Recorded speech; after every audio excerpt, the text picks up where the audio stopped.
Welcome back to the workshop. In today's video, we're going to take any old bottle and turn it into a magical swirling potion bottle, complete with stand, and it swirls on its own. So join me as we go through the trials and tribulations of trying to make a magical swirling potion prop. And if you stick around until the end, I'll give you some tips and tricks that will make this project a little more successful for you. These bottles I got at our local surplus store, but I'm sure you can find something similar on Amazon if you're looking for it, or if you have a similar store around. So a couple of the things that you will need for this video are a small motor like this one. And the other thing that you're going to need are some battery packs, and so you want them to be the same voltage that you're using with your motor. So this is 1 to 6 volts, this is 1.5 volts. Don't quote me on that. I'm not the electronics engineer in this household, my husband is. So if I have questions about any of this stuff, I just ask him. I just know that these work together because we vetted it a while ago and this has just been sitting around and hasn't been used. And then this part goes into here and this part goes into here. This is not how we're going to be setting this up. And wow, I don't know if you can hear that, but the motor works. This top part's spinning. Woohoo! I'm gonna sound like Darth Vader for a bit. Darth Vader were a D&D character. Class do you think he'd be? At this point, I had some experimenting with soldering and attempted to attach a switch to my motor and battery pack. However, I was a little overzealous with my soldering and I ruined the one good switch I had. So then I decided to just attach the battery pack to the motor to get everything working. Fortunately, this worked, but unfortunately, to turn the device on and off, you had to literally remove and replace the battery. And then I experimented with some sort of contraption that could be attached to the top part of the motor to spin around with the batteries and therefore move the magnets inside the bottle. I had watched the Wicked Makers tutorial on this as well, and I used their advice to coat the magnets with a flat piece of hot glue on the bottom and a flat piece on top so that they spun properly in the bottle. And then I sort of had everything kind of working and I realized that I would need to build a base for this contraption. I had thought that I would build the base next time. However, this wasn't going to work without a base. So onwards to making a base. This is just typical for me that this stuff keeps happening. Nothing ever works out as planned. Okay, I found a few options. I have this 3D printed skull yarn bowl that my husband got me one year for Christmas. And I thought that would look cool maybe with it sitting on top, if I could create like some sort of top part for it to sit on, like a platform. And then the bottle could rest in there, but it's a little bit wobbly. And then I found this box that my dad gave me when I started my channel, but I would have to cut a hole in the top of it and then it could just sit on the box. And then I found these dollar store little birdhouses, and I think I might use the dollar store birdhouses. So I think I'm going to cut this one in half and I'm going to cut the top off of this one and see if if one of them will be usable. I've had these things forever and I just haven't found a use for them yet, because I was going to make some sort of gothic fairy house and I never did.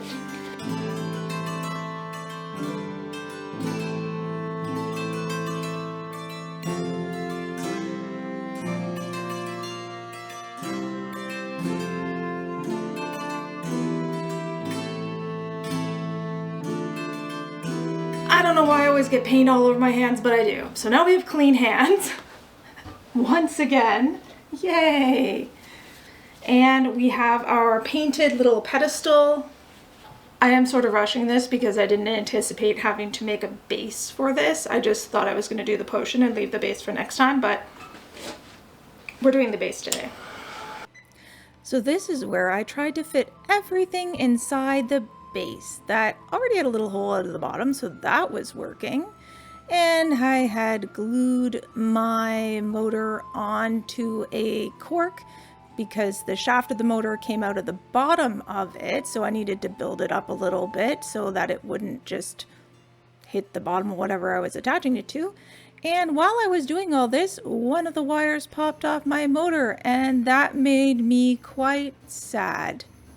Luckily, my husband came home and I got an impromptu lesson on soldering because honestly, I've only ever done that a couple of times before, so that was quite nice to have his expertise to just tell me what I was doing wrong. And then I got to destroy a candle and, you know, took my rage out on the candle because I was very frustrated at this point in time, because we're going to use the switch in the bottom of this LED candle for my spinning potion contraption.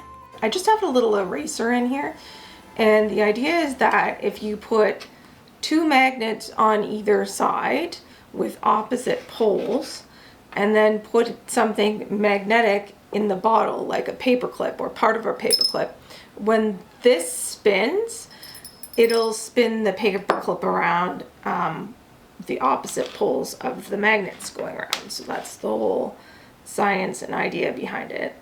So we're going to just workshop sort of like a propeller that will, or a long piece of something, whether it's cardboard or whatever, that will hold the magnets with north and south poles up. So one side north will be up and the other side south will be up. And then when they spin around, it'll spin the metal around in this and then agitate the fluid that is in. So, but yeah, when I turn this on, because this is 3 AAAs in here, it is so overpowered. And I have my little stand here weighted down with rocks, but this is what it sounds like.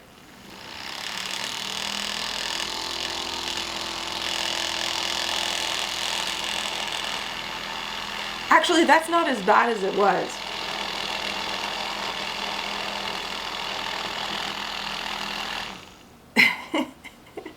So if you're going to build this, make sure your stand is like something super heavy. And maybe make sure that you're powering your battery, or that you're powering your motor with something that's not as strong as 3 AAA batteries, which is 4.5 volts, I think, if my math is correctly, if one of these is 1.5 each. So yeah, 4.5, and my motor is a 1 to 6 volt motor. So I'm gonna see if I can attach these magnets to something in here and see if we can get a paperclip spinning. I also realized that it doesn't necessarily have to be a long thing. It could be a round thing just with the magnets on either side. And here we ran into some more problems.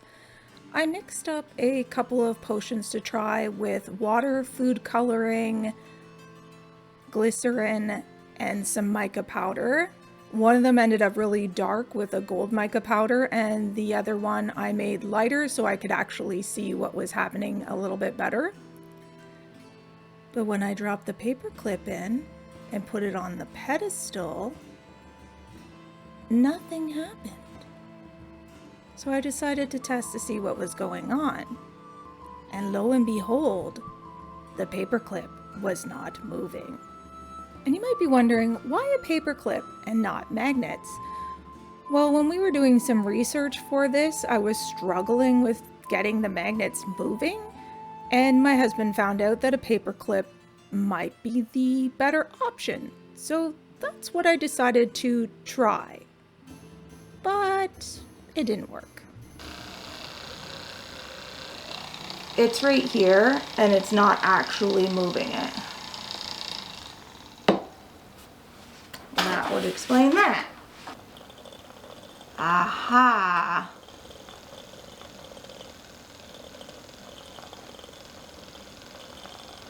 You definitely need a magnet in there.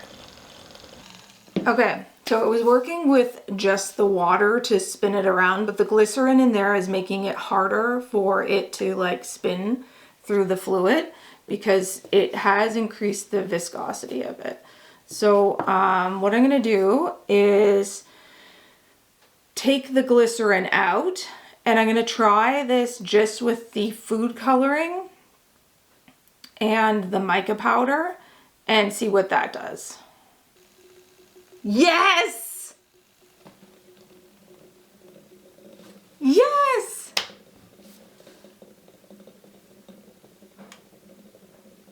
Too much glycerin is bad. In fact, you don't even need the glycerin. You could do this with water and the mica powder and a little bit of food coloring. Like truly, the glycerin doesn't make the swirling pattern. The swirling pattern is made from the mica powder.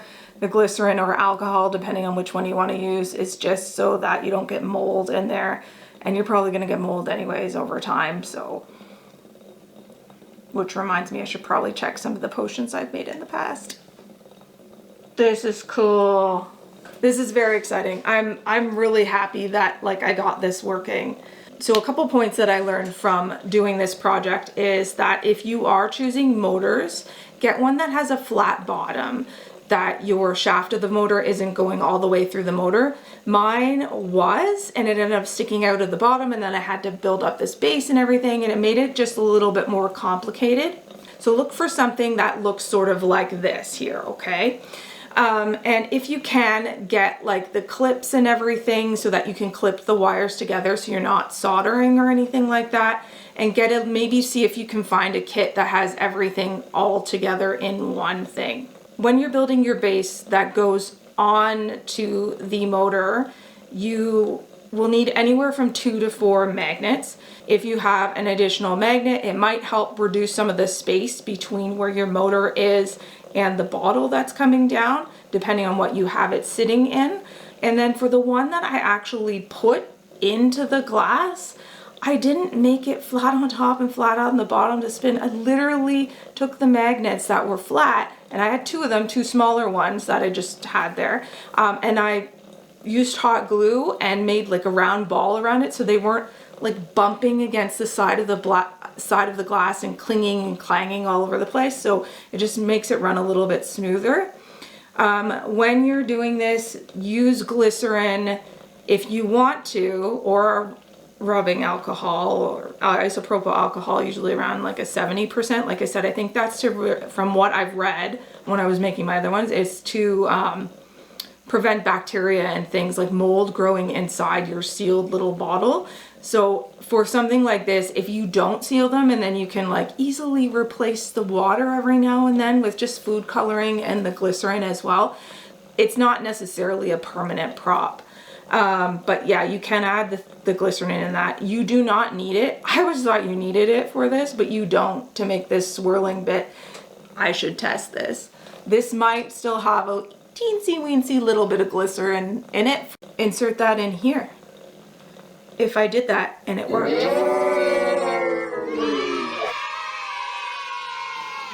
It's alive! Thank you so much for watching. And if you want to watch a video where I made potion bottles previously, a long time ago, and I was a little bit sick, so my husband did my voiceover, you can check out this video right here. Until next time, bye. I'm a little bit flabbergasted that this was actually successful.